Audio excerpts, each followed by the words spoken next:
A gente fala muito sobre Flamengo por aqui. Claro que a gente tem que falar sobre o Plata, né? Eu estou gravando esse vídeo, inclusive, aqui fora do meu estúdio, como você pode ver. Estou no Band Esportes, onde daqui a pouco tem o programa Bola Rolando. Este vídeo está sendo gravado no fim da tarde desta segunda-feira, com uma notícia urgente e bombástica. A Conmebol finalmente se pronuncia sobre Plata no Flamengo e comunica oficialmente que o jogador está liberado para enfrentar o Estudiantes na próxima quinta-feira. É o que faltava, é a peça no xadrez que faltava, diante de várias fake news, inclusive, criadas pela imprensa argentina e por páginas de torcedores, né? Uma coisa que não tem muita credibilidade, né? Do Estudiantes, de que não, o Estudiantes, imprensa também, né? Que o Estudiantes entraria com recurso contra o Flamengo na Conmebol, se escalasse o Plata nessa partida.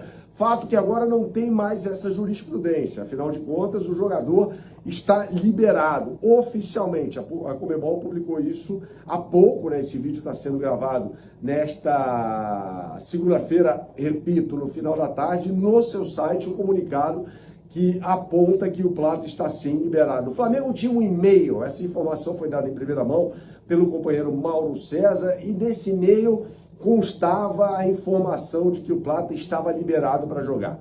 Flamengo e CBF receberam esse e-mail, mas os Estudiantes, a diretoria dos Estudiantes dizia que não tinha sido comunicada por nenhum meio, seja eletrônico, seja por pombo correio, sinal de fumaça, nada disso. Então o que acontece?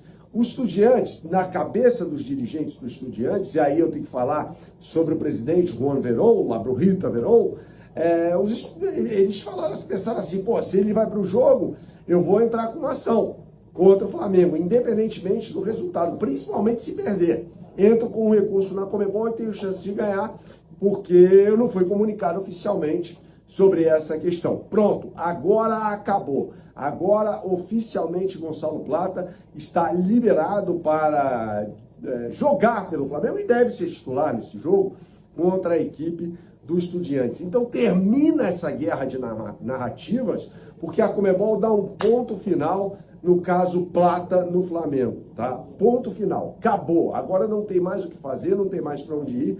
Gonçalo Plata está liberado pela Conmebol para disputar, no caso, a partida contra o Flamengo pela Libertadores da América, né? Isso é muito importante. Isso é um assunto do dia, tá, pessoal? Porque havia não uma dúvida por parte do técnico Felipe Luiz, que inclusive foi questionado neste domingo, após o empate por 1-1 contra o Vasco da Gama. Ele recebeu um questionamento se contava com Plata para essa partida contra os Estudiantes, né? E aí ele falou que sim, que contava. Ou seja, já tinha chegado a ele a informação de que a diretoria do Flamengo tinha um documento em mãos que foi enviado por correio eletrônico, ou seja, por e-mail, pela Conmebol, com cópia para a CBF. Samir Chaldi, presidente da CBF, esteve com Alejandro Domingues na sexta-feira, dia seguinte àquela arbitragem canalha de Andrés Rojas no jogo entre Flamengo e Estudiantes, e corroborou o pedido do Flamengo, né? Falou, Conmebol, é o seguinte, tá claro que foi uma expulsão esdrúxula, ridícula, a do Plata na partida contra o Estudiantes, né, naquela quinta-feira, então retire o cartão vermelho, e a Conmebol retirou. Aí muita gente falou assim, abre-se um precedente perigosíssimo em relação a Gonçalo Plata. O precedente foi aberto em 2014, quando o Romagnoli jogou pelo Estudiantes, né, a partida depois de ter sido expulso contra o Cruzeiro, uma expulsão também esdrúxula. E aí a Conmebol, foi a primeira vez que a Conmebol reviu um cartão vermelho. Em 2018 aconteceu um lance ridículo também, numa partida entre Cruzeiro e Boca Juniors, né, uma cabeçada do Dedé. O Dedé vai de encontro ao goleiro do Boca, né, então tem ali um choque acidental e o Dedé acaba sendo expulso pelo árbitro, né? Na época foi uma comoção. Ali mostrou-se claramente que não ia dar para o Cruzeiro, não. O Cruzeiro em 2018 ainda tinha um bom time de futebol, foi antes aquela situação falimentar, né? E tem nome e sobrenome aqueles que levaram o Cruzeiro para o buraco, os irmãos Perrella e o Itair Machado, também chamado de Mitair à época. Então há o precedente. Então se alguém falar para você, ou se você vir na televisão, ouvir no rádio alguém falando, não, está aberto um precedente perigosíssimo, você dê o checkmate, dê a informação correta, que o precedente foi aberto em 2014 com a revisão do cartão vermelho do Leandro Romagnoli, jogador do São Lourenço de Almagro, que inclusive, surpreendentemente, ganhou a Libertadores naquele ano, tá? Então não tem essa de precedente aberto em relação ao Gonçalo Plata.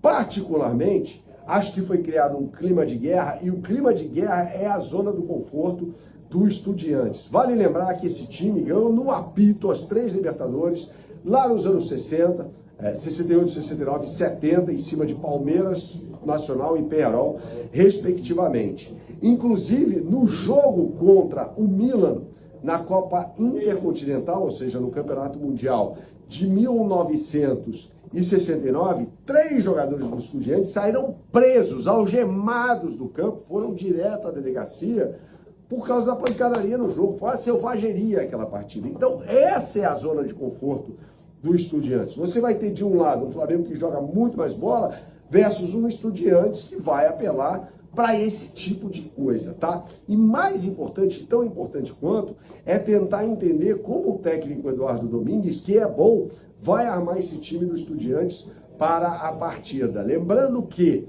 no jogo do Maracanã, ele começa com uma linha de 4, com o Gomes sendo o lateral direito e o Osamendia jogando como um lateral pelo lado esquerdo. E aí ele tira o Piove no intervalo, que era um volante que estava marcando a Vera, o Arrascaeta, né?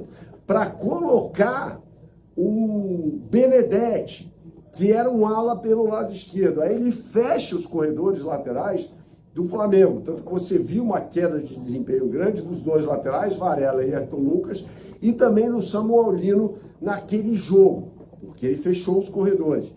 E aí ele trouxe 3 meio-campistas para confrontar os 2 volantes do Flamengo, que eram Saul e De La Cruz. Sai o Saul, entra o ala, o time do Flamengo faz assim. Eram esses 3 jogadores, Medina, Amondarain e o Ascaciba, que é capitão do time e o melhor jogador da equipe. Então, fora toda a questão da arbitragem e também dos gols perdidos pelo Flamengo, uma certa soberba até na partida, tem a questão também tática da partida, que foi muito interessante. Foi muito interessante, muito legal de se ver. Então, vamos lá. Tem muita coisa para acontecer no que diz respeito ao campo e bola, mas a grande notícia é essa, que a Conmebol finalmente interveio e colocou um ponto final no caso Plata. Saudações, até a próxima e tchau.